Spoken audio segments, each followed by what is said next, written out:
Hello, everyone. Welcome back to Learn English Every Day. I'm Anna, and I have a question for you. Have you ever been in a beautiful foreign city, looking at your phone, and suddenly the screen goes black? Oh, that is the worst feeling, Anna. Your battery is at 0%, you are standing on a street corner, and you have no idea which way is north. Exactly. And in that moment, your heart starts to beat a little faster. You see people walking past you. They look busy. They look like they're in a hurry. You want to ask for help, but you're afraid. You think, will they understand me? Or what if I don't understand their answer? This is a very common fear for English learners. But today, we are going to take that fear away. We are going to give you the survival phrases you need to get from point A to point B safely and confidently. Today's episode is special. We are going to go very slowly. We want you to hear every S, every T, and every vowel. If you have your notebook ready, now is the time to open it. We aren't just learning words, we're learning how to survive a city. That's right. We'll start with a slow, friendly dialogue. Then we'll spend a lot of time breaking down the vocabulary. Finally, we'll hear the conversation again at a natural city speed. Let's get started. I am standing in front of a large park. I am looking for the Grand Central subway station. I see a friendly looking man wearing a blue jacket. That is you. I walk up to him. Excuse me, I'm sorry to bother you. Oh, hello. No problem at all. How can I help you? Thank you. I'm a little bit lost. I'm trying to find the Grand Central subway station. Do you know where it is? Ah, yes, the subway station. You are actually very close. Don't worry. Oh, that is good to hear. Is it within walking distance? Yes, definitely. It's about a 5-minute walk from here. Great. Could you tell me the way? Of course. First, you need to walk straight down this sidewalk for 2 blocks. 2 blocks straight ahead. Exactly. Keep walking until you see a large yellow building. That is the city library. When you get to the library, you need to turn left. Turn left at the yellow building. Okay. Then walk for 1 more minute. You will go past a small coffee shop and a pharmacy. Go past the coffee shop. Yes, do not stop there. Keep walking. The entrance to the subway is right across from the pharmacy. It has a big green sign. Wait, I want to make sure I understood. Did you say the second or the third street? It is the second street. Walk 2 blocks, then turn left. 2 blocks, then left, across from the pharmacy. You got it. You cannot miss it. Thank you so much for your kindness. You've saved my day. You are very welcome. Enjoy the city. Whew, I made it to the station. Eric, that was a great conversation, but let's stop and look at the English magic inside those sentences. I love that. English magic. Let's start with how Anna started the conversation. She didn't just say, "Where is the subway?" That is a bit too direct, right? Yes, if you just walk up to a stranger and say, "Where's the subway?" It can feel a little bit rude in English culture. We like to use softeners. A softener is a phrase that prepares the person to help you. Anna said, "Excuse me. I'm sorry to bother you." Let's practice that. Listen to the melody. Excuse me? My voice goes up at the end. Excuse me? It's a question. And then, I'm sorry to bother you. This shows that I respect the other person's time. Other options are, "Could you help me for a second? Do you have a moment? I'm sorry, I'm a bit lost." Using these phrases makes the local person want to help you. It builds a bridge of kindness. Then Anna asked a very smart question. Is it within walking distance?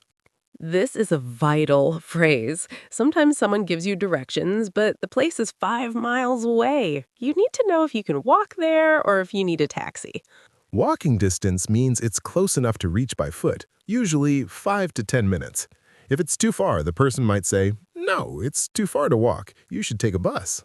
Now let's look at the action words. These are the words that tell your feet where to go. The first one was straight. Straight. Straight.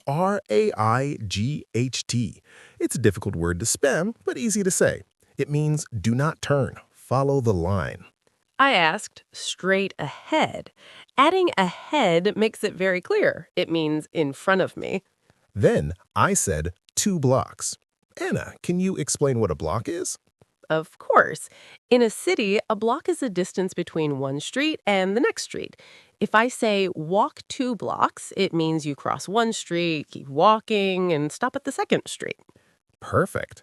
Then we have the most important words, turn left and turn right. When you listen to a native speaker, they might say take a left or hang a left. They all mean the same thing. But for beginners, stick to turn left. It's clear and everyone understands it. Now, let's talk about go past. This is where many students get confused. I agree.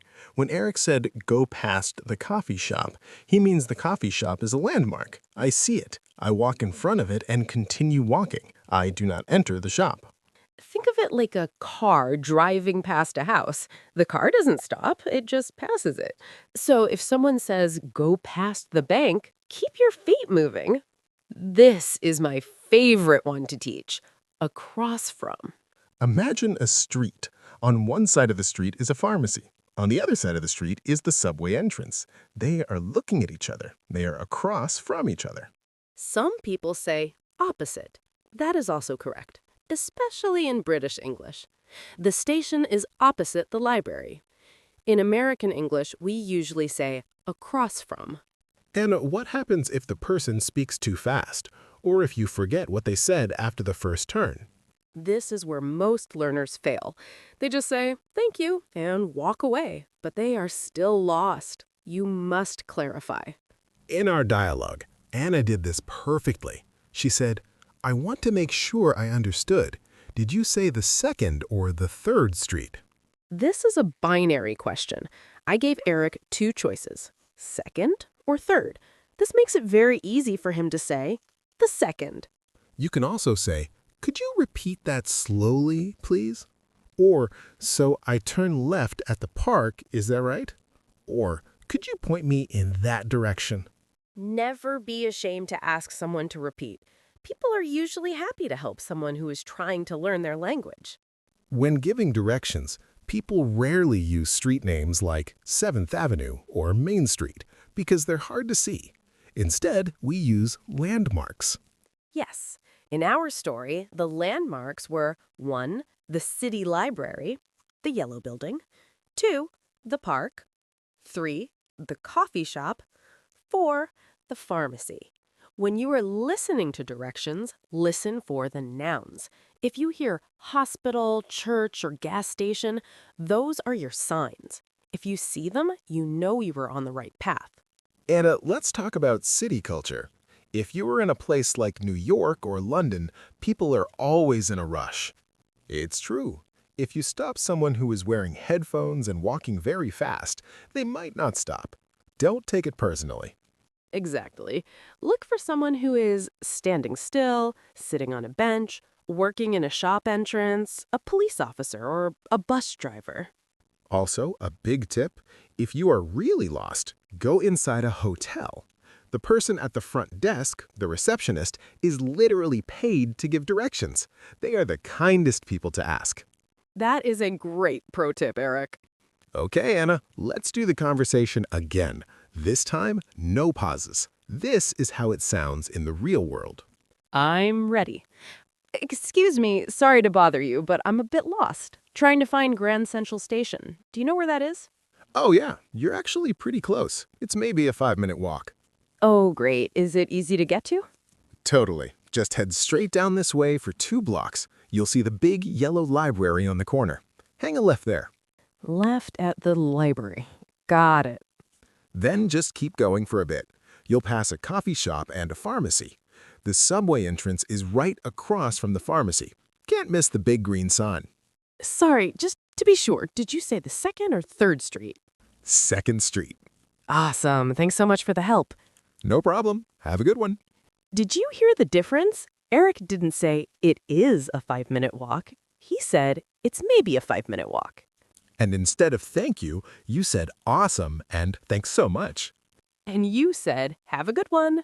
That is a very common way to say have a good day in the U.S. We also link our words. Can't miss it sounds like one long word. Can't miss it. This is why it's important to listen to both versions. The slow version gives you the grammar. The fast version gives you the music of the language. We have covered a lot today.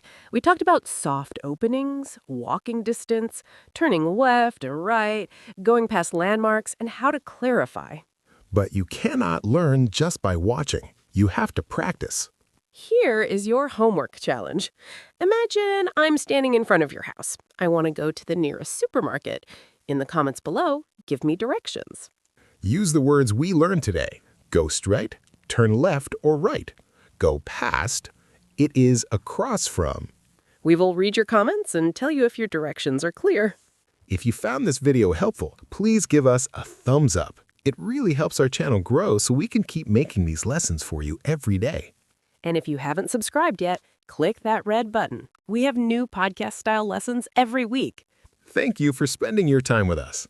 Don't be afraid to get lost. It's just another way to find a new conversation. I'm Eric. And I'm Anna. See you in the next lesson. Bye-bye.